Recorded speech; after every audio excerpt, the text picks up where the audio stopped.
Break. आइए नजर डालते हैं दिन भर की खबरों पर।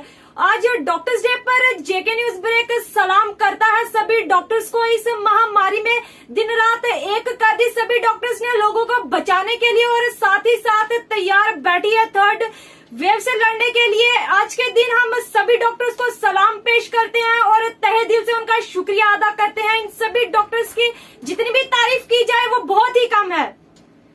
डिस्ट्रिक्ट राजौरी के बीचों बीच की शहीदी चौक मंडी में आर्मी ने वॉल ऑफ काइंडनेस के नाम से एक ड्राइव शुरू की गई, जिसमें जरूरतमंद लोगों के लिए सामान इकट्ठा किया जाएगा। जो चीजें आपके काम की नहीं है वो दूसरों के लिए जरूरत की चीज बन सकती है। अपनी पुरानी चीजों का दान करें और जरूरतमंद लोगों की सहायता करें। इस ड्राइव का हिस्सा बन के जेके न्यूज ब्रेक सभी राजौरी वासियों से अपील करता है, अपनी पुरानी चीजों का दान करें और इस मुश्किल घड़ी में आगे आकर जरूरतमंद लोगों का सहारा बने।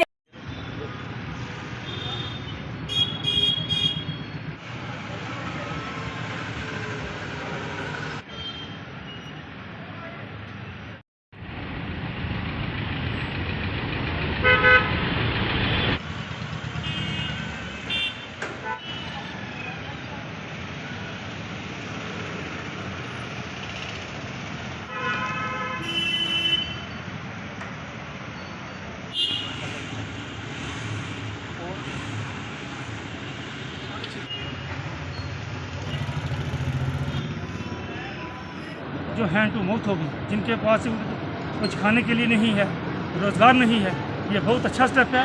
हम इसके फौज की बहुत तारीफ़ करते हैं कि उन्होंने ये जो स्टेप उठाया।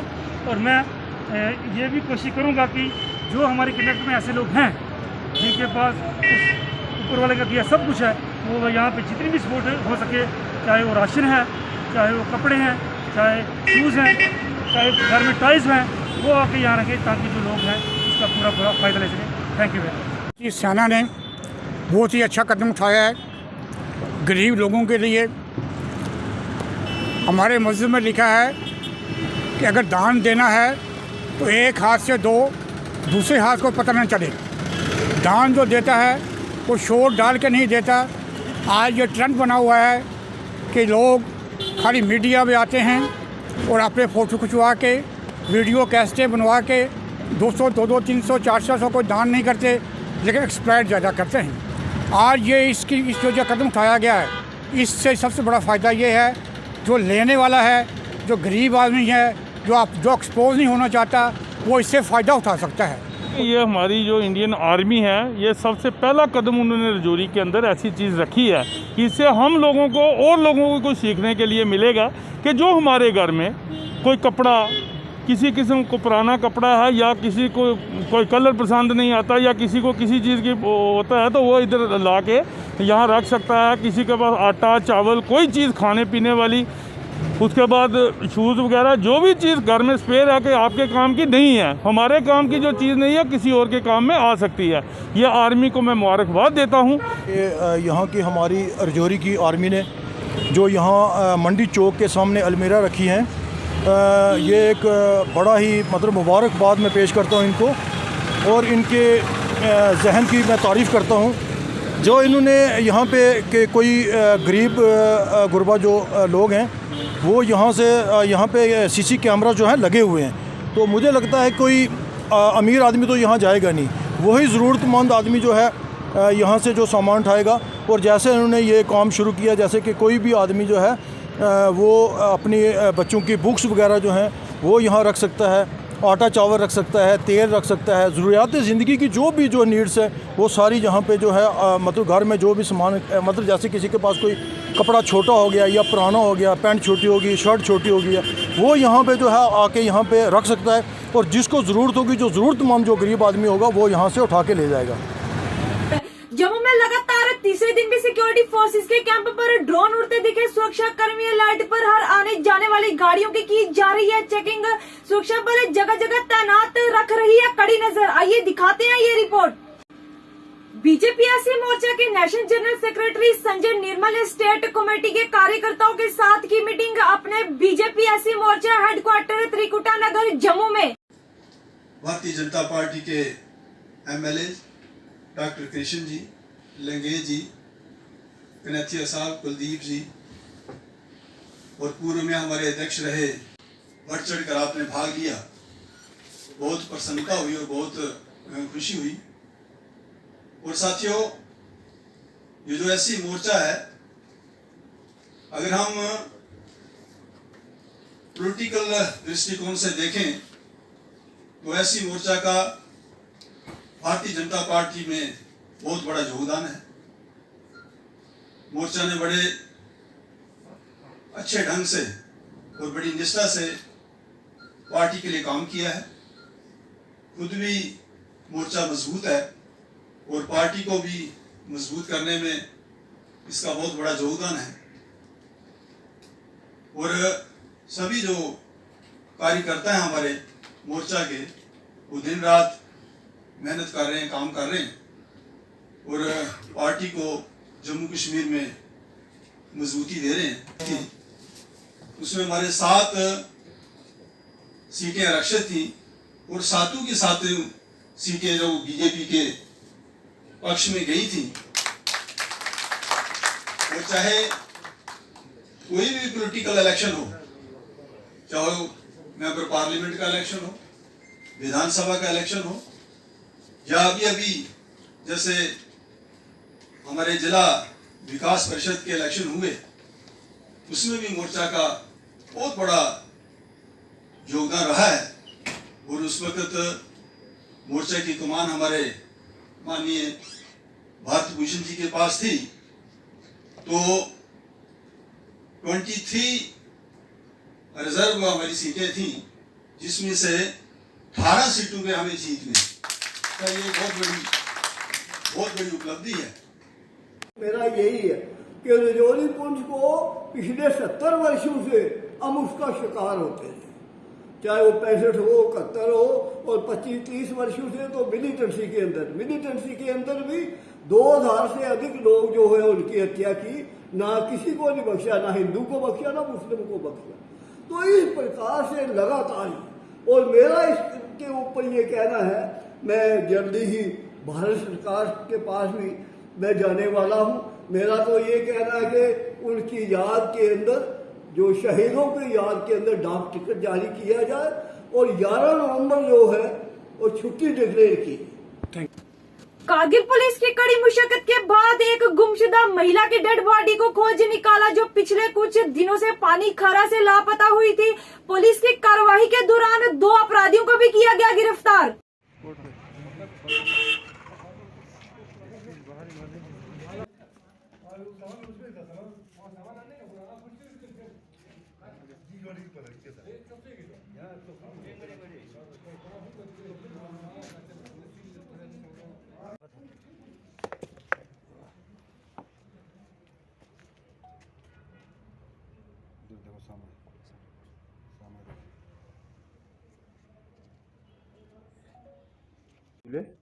सबसे पहले मीडिया फ्रेटर्निटी का हम बहुत शुक्रिया करते हैं कि आप लोग आए हमारे इस इवेंट को कवर करने के लिए।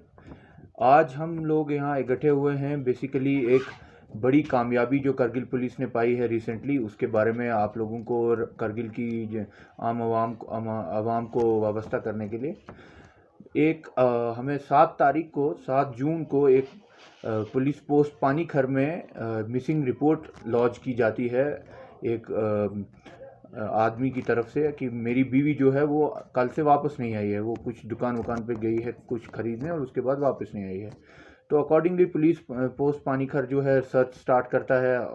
उसके बाद सर्च स्टार्ट करते करते ऑलमोस्ट 1 वीक के पीरियड के बाद 15 जून को जो है हमें उस लेडी की अनफॉर्चुनेटली डेड बॉडी जो है वो मिलती है। एक खड्डा खोदा हुआ है रेत में और उसमें दबा के रखी बड़ी डेड बॉडी जो है वो हमें मिलती है। फिर अकॉर्डिंगली उस बॉडी का पोस्टमार्टम बाकी सारी चीज़ें करने के बाद उसकी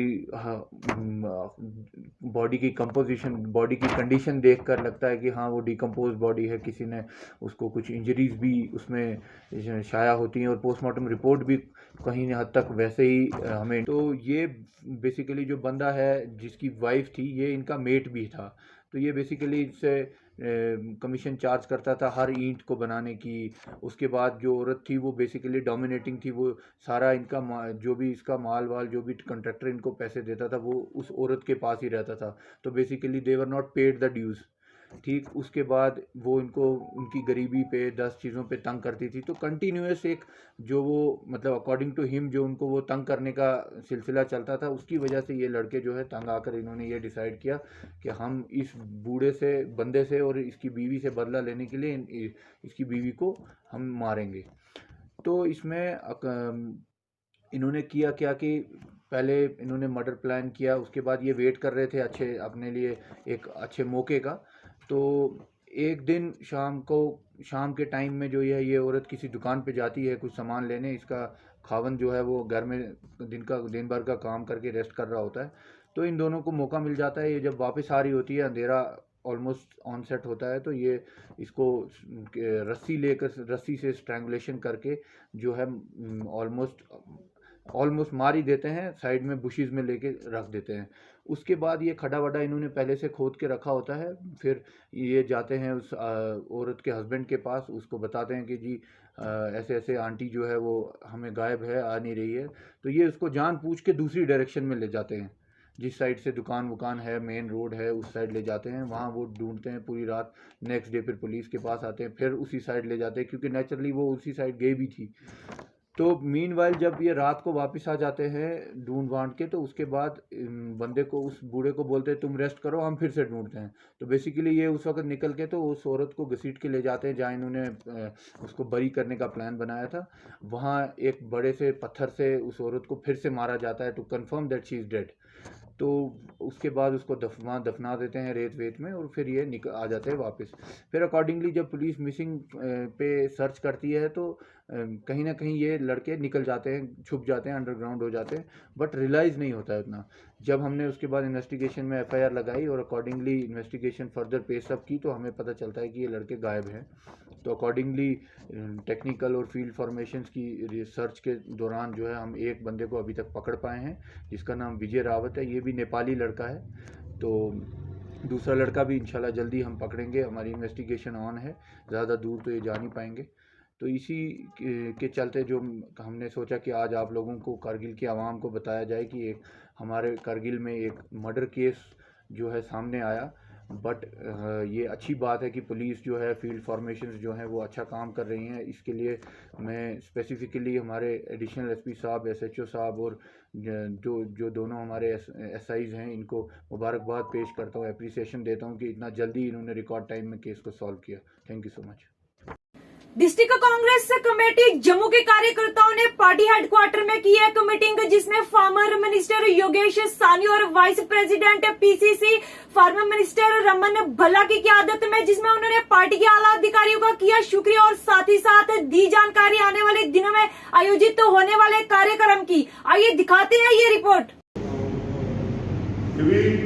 7 तारीख से लेकर 17 तारीख तक किस डेट को आप कौन सा प्रोग्राम करें जिधर ठीक होगा।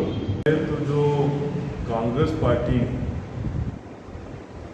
श्रीमती सोनिया गांधी जो हमारी कांग्रेस के अध्यक्ष है, उनके नेतृत्व में जो एक ड्राफ्ट बना, तो ऑल पार्टी मीटिंग जो दिल्ली के अंदर हुई PMO के अंदर, तो जो वहाँ पे उन्होंने जो एक प्रेजेंटेशन दी अपनी कांग्रेस की तरफ से, उसके लिए हम पार्टी हाई कमांड का, खास करके सोनिया जी का और उनकी टीम का, जिन्होंने ये ड्राफ्ट बनाया, उनको डिस्ट्रिक्ट कांग्रेस कमेटी की तरफ से मुबारकबाद देते हैं और शुक्रिया अदा करते हैं कि जिस तरीके से जम्मू के, कश्मीर के लोगों की, आवाम की जो ज़रूरियात की जो मांगें तो थी, जो जेन्युइन मांगें थी, खास करके स्टेटहुड को वापस लेना करना, और दूसरा अपना असेंबली के इलेक्शन करवाना, कश्मीरी पंडितों को रिस्पेक्टेबल उनकी वापसी हो, और हमारे जो राइट्स हैं, खास करके हमारी लैंड्स और जॉब्स पे जो हमारे राइट्स हैं उनको बरकरार रखना, ये जो प्रेजेंटेशन जो कांग्रेस हाईकमांड ने दिया, हम उनका शुक्रिया अदा करते हैं जिला की तरफ से। सेकेंड, जो एक अनटूवर्ड्स इंसिडेंट जो कश्मीर के अंदर मिnority कम्युनिटी के साथ जो हुआ, और वो भी हम उसको कंडेम करते हैं और फौरी तौर पर मांग करते हैं कि इसकी हाई लेवल की प्रूव होना चाहिए और सामने आनी चाहिए कि ये गलती किसकी और कसूरवार कौन लोग हैं। और तीसरा, जो पार्टी हाईकमांड ने एक हमें प्रोग्राम जो लॉन्च किया, station program against price hike के खिलाफ, जैसे पेट्रोल, डीजल और गैस के दाम बढ़ाए हैं और एसेंशियल कमोडिटीज़ के जो दाम बढ़े हैं, सरसों का तेल है, दालें हैं, जो भी चीज़ें जो रोज़मर्रा की इस्तेमाल होने वाली चीज़ें हैं, उसके खिलाफ कांग्रेस पार्टी की तरफ से रमन जी, हम और बाकी जितनी हमारी टीम जो है, हमारे block president, district office bearer और वार्ड प्रेसिडेंट, एक मैसिव डिमॉन्स्ट्रेशन और हमारा प्रोग्राम जो 10 दिन का चलेगा, 7 तारीख से लेके 17 तारीख तक हम लोग ये मैसिव प्रोग्राम लॉन्च करेंगे, जिसमें हमारा मेन डेमोन्स्ट्रेशंस और साइकिल रैली और सिग्नेचर कैंपेन पेट्रोल पंप पर पिक करेंगे और लोगों की बात उसमें रखेंगे कि लोग चाहते हैं कि ये जो दाम जो बढ़ाए गए, टैक्सेस जो की मार जो हम पे लाद रहे हैं, उसको कम किया जाए। बात की जाए अगर कोरोना वॉरियर की, तो अनंत नाग की, इस्मा कादरी की जितनी भी तारीफ की जाए कम है, जिन्होंने इस पेंडेमिक में हौसला दिखाया और करीब 9000 लोगों को लगाई covid vaccine. JK news break सलाम करता है ऐसे कोरोना वॉरियर को जो अपनी जान की परवाह किए बिना देश के लोगों की कर रहे हैं सेवा इस पेंडेमिक में।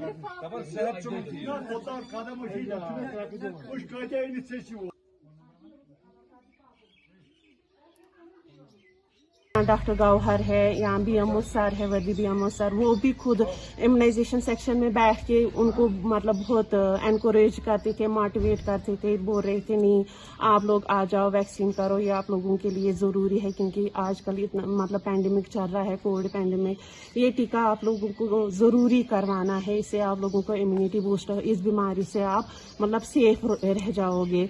तो इसमें मतलब अगर मैंने किए हैं तो मेरे मतलब जो भी जितनी भी फील्ड है, मतलब जितने भी स्टाफ मेंबर्स है या CHO साहिबान है या सर है या डॉक्टर गौहर, ये तो मतलब हर किसी में मतलब इन्वॉल्वमेंट है, चाहे वो सैम्पलिंग हो या मुझे तो हर वक्त ही मतलब अप्रिशिएट करते हैं CHO सर, BMO सर, मतलब हमेशा हमारा यही मोटिव रहा कि श्रीनगर की बात करें तो पिछले कुछ दिनों से सुरक्षा बलों और आतंकियों के बीच होने वाली मुठभेड़ में आज 2 आतंकियों को मार गिराया, जिसमें लश्कर-ए-तैयबा का टॉप कमांडर भी मारा गया।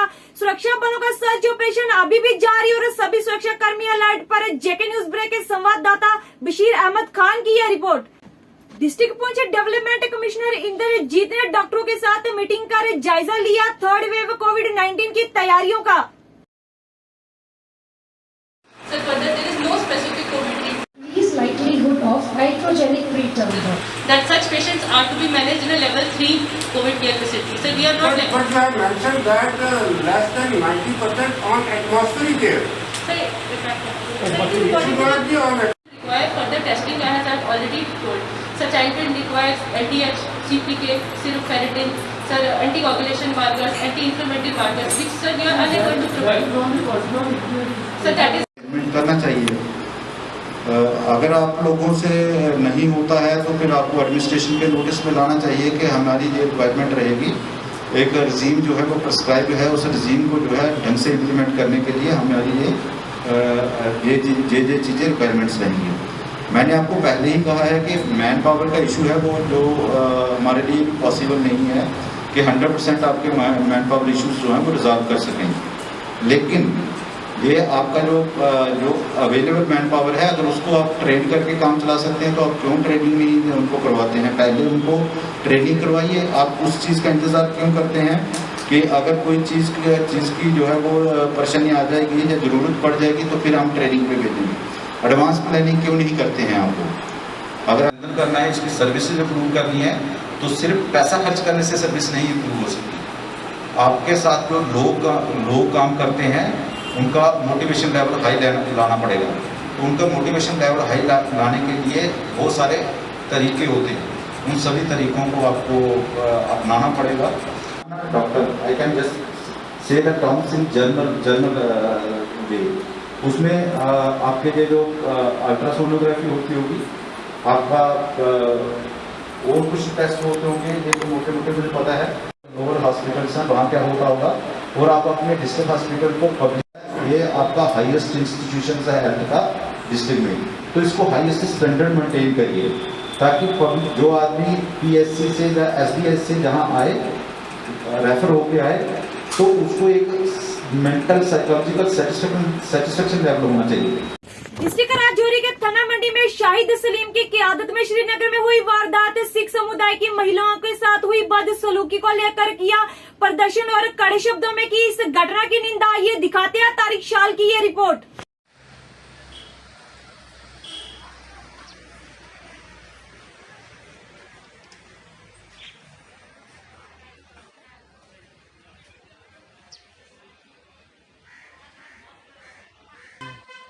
मैं मीडिया की मुख्तलिफ तंजीमों से तशरीफ़ लाए हुए नुमाइंदगीन का खुश आमदीद कहता हूँ, खैर मकदम करता हूँ।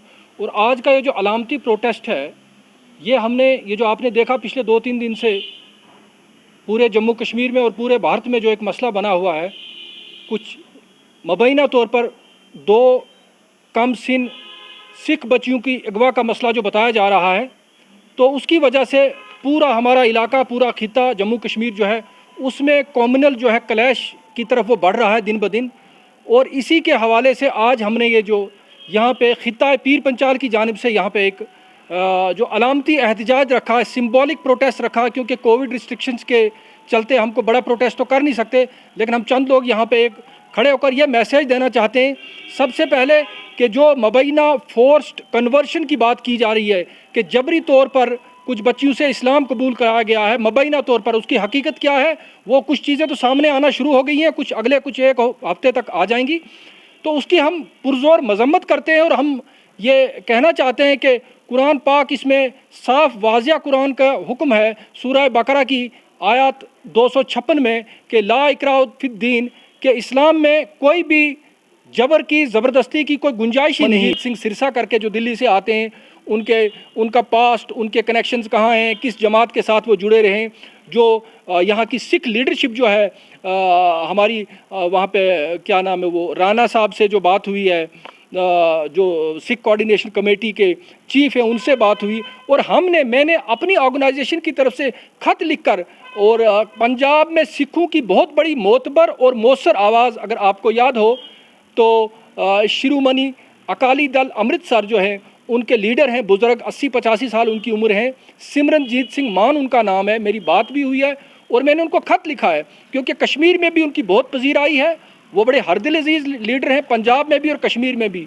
और एक है दल खालसा के लीडर कंवरपाल सिंह, उनसे भी मेरी बात हुई और ख़त भी लिखा है कि आप एक इन्वेस्टिगेशन टीम बनाकर, तहकीकाती कमेटी बनाकर कश्मीर आइए और इन दोनों वाक़ात की तहकीकात करके जो है जो हक़ाइक़ जो है आवाम के सामने रखें।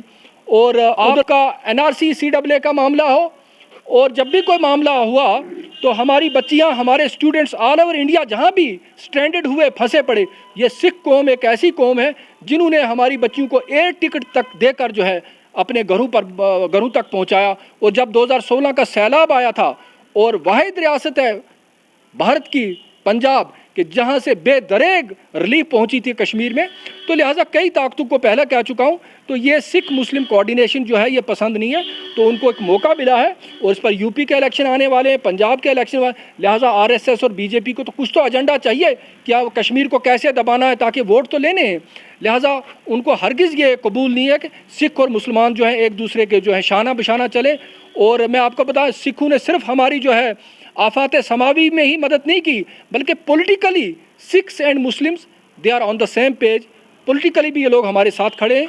तो यही चीज़ जो है बाकी लोगों को पसंद नहीं आ रही, इसके लिए जो है ये सारा जो है गोरख धंधा, ये सारी साजिश थी। जनाब एजाज़ डार का मैंने वीडियो भी जारी किया है और वो सारी कहानी आपके सामने है, तो मुझे लगता है उस पर बहुत बात हो चुकी है, तो उस पर इस मौके पर शायद मज़ीद हम उसके लिए अलग रखेंगे प्रोग्राम। डिस्ट्रिक्ट रामबन के होहजवा में लगी भीषण आग, जिसमें करीब 15 से अधिक घर आए आग की चपेट में। इस घटना में जान का नुकसान नहीं हुआ, पर लाखों रुपए का माल आग में जलकर राख के ढेर में बदल गया। मौका पर पहुंची बेलफोर्स की टीमें और जुटी आग बुझाने के लिए। वायुसेना भी मदद के लिए आई आगे आग पर काबू पाने के लिए।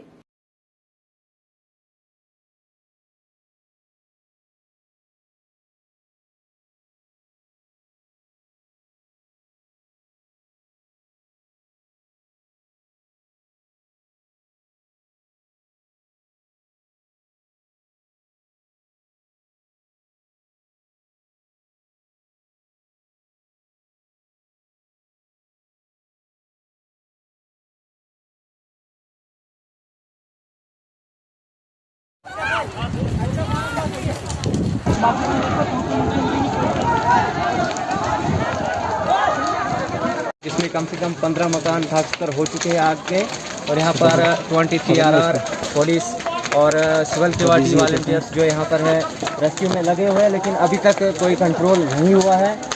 माली नुकसान तो बहुत हुआ, लेकिन जानी नुकसान अभी तक जो हमें यहाँ पर खबर मिली है कि जानी नुकसान कुछ भी नहीं हुआ है, लेकिन माली नुकसान की अगर हम बात करें तो कम से कम 15 से 20 मकान जल के राख हो चुके हैं। और फायर सर्विस आ चुकी है, लेकिन फायर सर्विस अभी कम से कम 2 बजे आई है, लेकिन फायर सर्विस यहाँ नहीं पहुँच सकती क्योंकि यहाँ रोड की बहुत ज़्यादा किल्लत है। तो ऐसा लगता है कि ये पूरा गांव जलकर राख हो जाएगा। उधमपुर में जिम मालिकों ने प्रेस वार्ता कर सरकार से जिम खोलने के आदेश देने की मांग और कहा वह कोविड गाइडलाइन का पूरी तरह से पालन करेंगे, क्योंकि पिछले कुछ दिनों से दुकानें बंद रखने की वजह से मुश्किलों का करना पड़ रहा है सामना, जिसे बिजली, पानी व दुकानों का किराया निकालना मुश्किल, और सरकार से की मांग के इस ओर भी दे ध्यान। देखिए, आज हमारे यहाँ पे जो जिम के अंदर बैठ के प्रेस वार्ता का जो विषय है, मैं बताना चाहता हूँ, मेरे साथ यहाँ पे अलग अलग जिम के ओनर बैठे हुए हैं। जैसा कि पिछले लॉकडाउन में सरकार द्वारा फैसला लिया गया था कि सब जैसे कारोबार ठप रहे, उसके साथ साथ जिम भी बंद रहे थे, लेकिन मैं बताना चाहता हूँ कि हर बार जिम वालों का इम्तिहान सरकार क्यों ले रही है। पिछले लॉकडाउन की बात करें, हमने इसी जिम में बैठ के प्रोटेस्ट किया था, उसके बाद सरकार की नींद खुली और जिम खोलने का मौका दिया था, लेकिन बड़े अफसोस के साथ आज कहना पड़ता है, हमने मजबूर होकर आज जिम के ओनर हमारे से मिले और हमसे इन्होंने, हम आप बसेस की बात करिए, मैटाडोर में देखिए आप 20-20, 30-30 लोग अगर बैठे हैं, एक बिल्कुल चिप के साथ बैठे हैं, वहाँ पे कोरोना नहीं है, वहाँ पे तो मास्क भी किसने नहीं पहना। लेकिन जिम, क्योंकि मैं भी एक खुद एक्सरसाइज करता हूँ, जिम मुझे पता है कि जिम में कोई इकट्ठे चिपक के एक्सरसाइज कोई नहीं करेगा, एक यहाँ कर रहा है, एक वहाँ कर रहा है, कम से कम 8-8, 10-10 फुट का डिस्टेंस रहता है। तो हम सरकार से यह मांग करते हैं कि आप जिम खोलने की परमिशन दीजिए। हम नहीं कहते कि आप कोई 50-20, कम से कम 10 से 15 लोग एक शिफ्ट में 10 लड़कों को परमिशन दीजिए, 10 लड़के एक्सरसाइज कर सकते हैं, ताकि जिम के ओनर जो हैं इनका भी गुजारा चल सके। मैं ये बताना चाहता हूँ, उधमपुर में जितने भी जिम हैं, बहुत सारे ऐसे जिम हैं जिनका घर का पालन पोषण, घर का अपना जितना भी घर का गुजारा है जिम के सिर पे ही होता है, कोई और कारोबार नहीं है। क्या सरकार का ये फर्ज नहीं बनता पिछले 2 महीनों से उनकी क्या हाल होगी? और अभी मेरे साथ जिनके कुछ ये बैठे, इनका बताना कहना है कि पिछले लॉकडाउन में भी बिजली के बिल जो थे वो भी उनको विद इंटरेस्ट भेजे जा रहे हैं कि बिल जमा करवाइए।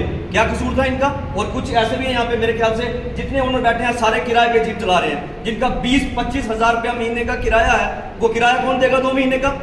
वो किराया भी जेब से देंगे, बिजली भी जेब से भरेंगे, ऊपर से सरकार कहती है जिम बंद है। हम ये आपके मीडिया के माध्यम से आज हम एक विनती कर रहे हैं सरकार के आगे कि हमें उम्मीद है, जैसे कि हर संडे को नया गाइडलाइन सरकार निकालती है, इस संडे को जिम को खोलने की परमिशन सरकार दे। अगर नहीं देती है तो मंडे को पूरे जिम के मालिकों के साथ ही नहीं, बल्कि जो जिम में लड़के एक्सरसाइज करते हैं वो भी हमारे संपर्क में है, क्योंकि एक्सरसाइज करने से खाली फिजिकली नहीं, मेंटली भी बंदा स्ट्रांग होता है। वो बेचारे घर बैठे बैठे बड़े परेशान हो चुके हैं। सोमवार को हम उन लड़कों व जिम के मालिकों के साथ सड़क पे उतरेंगे और सरकार के खिलाफ प्रदर्शन करेंगे। उधमपुर में ट्रैफिक पुलिस ने लगाया नाका, जिसमें ओवरलोडिंग करने वालों पर सख्त कार्रवाई की गई और दी गई सख्त हिदायतें ट्रैफिक गाइडलाइन की पालना को लेकर।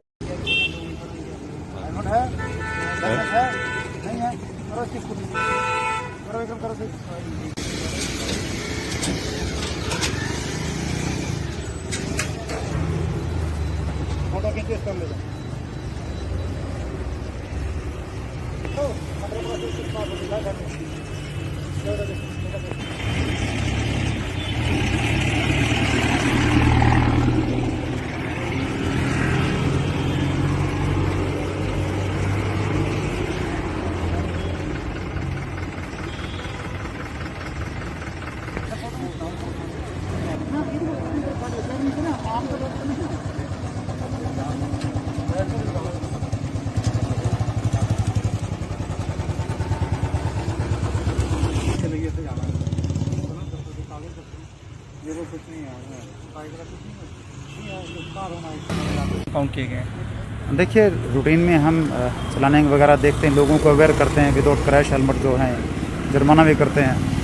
और क्योंकि अभी कोरोना काल के रिस्ट्रिक्शन जो है SOP वो जारी है, तो जो गाड़ियों में पैसेंजर्स एक्स्ट्रा हैं खड़े हैं उनका ओवरलोड का चलान दे रहे हैं। अभी तक हमने तकरीबन 6 कंपाउंड चलान किए हैं, कोई 7,500 रुपये का जुर्माना किया है, 8 कोर्ट के चलान किए हैं, जिसमें 2 बाइक्स भी सीज कर दी है। तो हमारा अवेयरनेस का लगा रहता है आज दिन, कभी एक साइड पे कभी दूसरी साइड। सर, जिस तरह से मेट्रोज के लिए कुछ SOPs और गाइडलाइंस निकाली गई थी कि किस तरह से बैठना है उसमें, बिल्कुल क्लियर कट, अभी भी कुछ उसके बावजूद जो है ओवरलोडिंग देखने को मिल रही है। नहीं, कल भी हमने तकरीबन 16 के आसपास कोर्ट के चलान किए थे ओवरलोड में, और आज भी अभी तक 8 किए हैं कोर्ट के चलान किए ओवरलोडिंग में। ये प्रोसेस जारी है, लोगों को अवेयर कर रहे हैं कि कोविड अप्रोप्रिएट बिहेवियर का पालन करें ताकि ये बीमारी जो है ख़त्म हो सके। Thank you sir. Jammu Nagrota के वार्ड नंबर 21 में दविका प्रोजेक्ट के तहत लगे सीवेज के कार्य करने वाले मजदूरों ने आज काम छोड़ दिया क्योंकि उनको अपनी मजदूरी नहीं दी जा रही थी। इसी पर नगरोटा वासियों ने एडमिनिस्ट्रेशन से की अपील कि हमारी सुविधा के लिए जल्द से जल्द इस काम को पूरा किया जाए।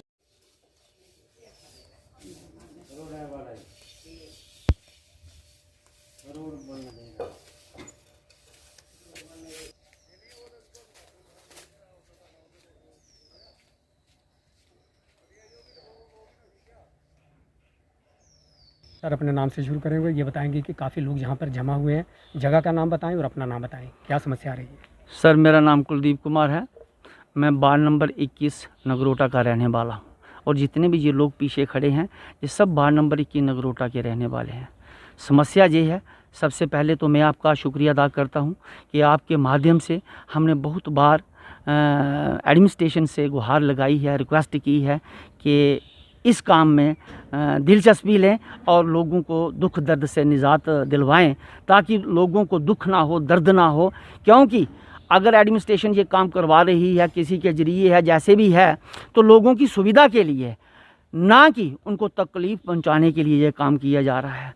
आज 1.5 महीना हो गया ये काम लगे हुए, सिर्फ 2 खड्डे निकले हुए हैं। आप देख रहे हैं आपके पीछे एक होल बना हुआ है, ऐसे ही 2 होल सिर्फ बने हैं 1.5 महीने में और 3 बार काम बंद हो चुका है। और आज भी 1 हफ्ता हो गया, हफ्ते से ज़्यादा दिन हो गए, जो पीछे आपके खड्डा है ये बंद पड़ा हुआ है और टोटली रास्ता बंद है। यहाँ से ना कोई आ सकता है, ना कोई जा सकता है, ना पैदल आ सकता है। पैदल तो खैर आदमी निकल सकता है, ना बाइक जाती है, ना मोटरसाइकिल जाता है। और लोग इतने परेशान हैं कि अगर कोई आज अभी देखिए कि हमारे मोहल्ले में हमारे भाई की लड़की की शादी है, 2 तारीख को बारात आनी है, रास्ता टोटली बंद है, वो कहाँ से जाएंगे? उन्होंने सारा फंक्शन अपने घर में रखा हुआ है, जैसे कि निर्देश हैं इसके कि 25 के लोग होने चाहिए, जैसे भी हैं उन्होंने उसी हिसाब से अपने घर में रखा हुआ है। लेकिन वो आएंगे तो कहाँ से आएंगे, कैसे आएंगे, वो अपनी समस्या लेकर कहाँ जाएं? तो इसलिए हमने अभी भी जहाँ से अगर बाज़ार से आना होगा तो हमें 1.5 किलोमीटर का रास्ता तय करके लोग अपने अपने घर पहुँचते हैं। और ये 1.5 हफ्ता हो गया, हफ्ते से ज़्यादा हो गया, सॉरी, ये काम बंद हो गए। और मैं DC मैम से ये रिक्वेस्ट करना चाहता हूँ कि पर्सनली इसका इनिशिएटिव लेकर लोगों के दुख दर्द को समझें, क्योंकि कहते हैं कि आप जो आपसे रिक्वेस्ट करता है तो आप उनकी रिक्वेस्ट सुनते हैं। तो हमारी भी ये पब्लिक की तरफ से भी रिक्वेस्ट है कि मेहरबानी करके चलो बारात तक तो इसका रास्ता क्लियर हो जाए ताकि लोगों को भी थोड़ा आने जाने में जो है वो सुविधा मिल सके। और एक बात बहुत बड़ी बात मैं बताना चाहूँगा कि ये जो खड्डा है पीछे, इसके आगे पीछे टोटली जगह खाली है, इसको ना इसमें कैंकरा भरते हैं, ना कुछ खाली मिट्टी भरते हैं। और आगे देखिएगा कि मेरा जितना शरीर है गर्दन तक बिल्कुल खड्डा बना हुआ था, कोई 2-3 मीटर खड्डा था, वो खड्डा इन्होंने सिर्फ मिट्टी से भरा हुआ। ऊपर से बरसात आने वाली है, अगर बरसात हो गई तो यहाँ पर ख़तरा बढ़ जाएगा, क्योंकि इससे सिर्फ मिट्टी भरी हुई है, लेकिन फिर वही खड्डे बढ़ जाएंगे। और जितनी पाइपें टूटी हुई हैं ये ना वो ठीक करते हैं, वो कहते हैं सीवरेज वालों का काम है, सीवरेज वाले कहते हैं PHE का काम है। 6 महीने से लीकेज चल रही है, वो बंद नहीं होने को आ रही है। तो मैं एक बार आपके माध्यम से फिर DC मैम से रिक्वेस्ट करूंगा कि मेहरबानी करके इनको डायरेक्ट कीजिए और जल्दी से जल्दी जो है वो हमारे मोहल्ले का जो काम है वो कंप्लीट हो जाए। ये थी दिन भर की जम्मू कश्मीर की खबरें। मैं शाजिमा चाड़क, दीजिए इजाजत और देखते रहिए टॉप 10 JK न्यूज।